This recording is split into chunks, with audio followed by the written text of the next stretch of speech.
Blackfacts.com presents Native American Icons, Geronimo.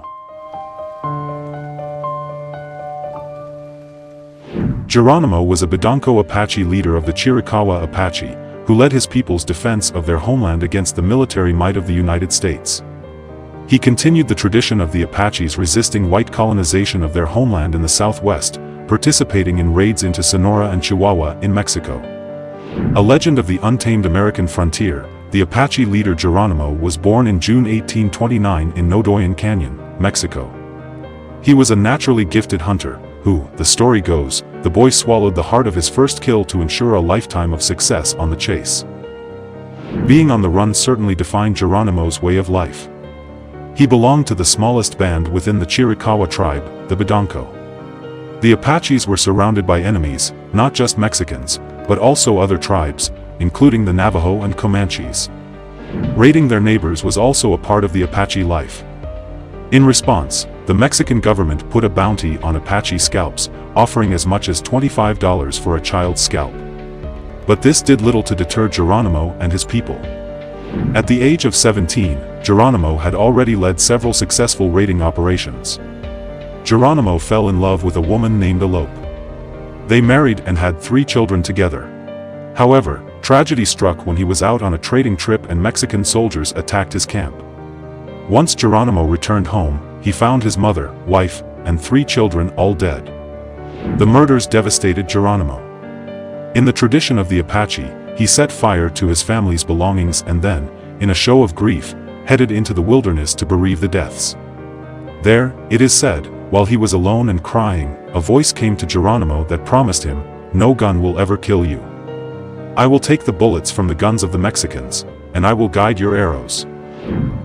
Backed by this sudden knowledge of power, Geronimo rounded up a force of 200 men and hunted down the Mexican soldiers who killed his family. It went on like this for 10 years, as Geronimo exacted revenge against the Mexican government. In the 1850s, the face of his enemy changed. Following the end of the Mexican-American War, the United States took over large tracts of territory from Mexico, including areas belonging to the Apache. Spurred by the discovery of gold, settlers and miners streamed into their lands. Tensions mounted and the Apaches stepped up their attacks, which included brutal ambushes on stagecoaches and wagon trains. The Chiricahua leader, Geronimo's father-in-law, Cochise, could see where the future was headed. In an act that greatly disappointed his son-in-law, the revered chief called a halt to his decade-long war and agreed to the establishment of a reservation for his people on a prized piece of Apache property. But when Cochise died, the federal government reneged on its agreement, moving the Chiricahua north so that settlers could move into their former lands. This act only further incensed Geronimo, setting off a new round of fighting.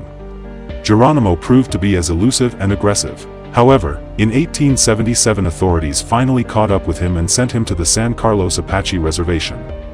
For 4 long years, he struggled with his new reservation life before escaping in September 1881. Out on his own again, Geronimo and a small band of Chiricahua followers eluded American troops. Over the next 5 years, they engaged in what proved to be the last of the Indian Wars against the United States. With his followers in tow, Geronimo shot across the Southwest.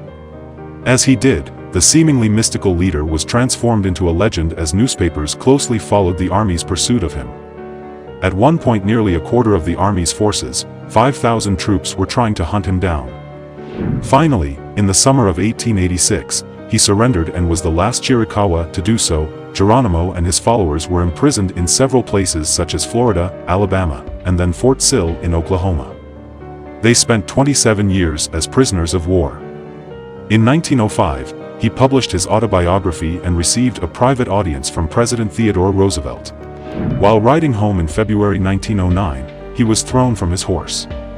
He survived a night out in the cold, but Geronimo's health was rapidly deteriorating. He passed away 6 days later, with his nephew at his side. "I should never have surrendered," Geronimo, still a prisoner of war, said on his deathbed. "I should have fought until I was the last man."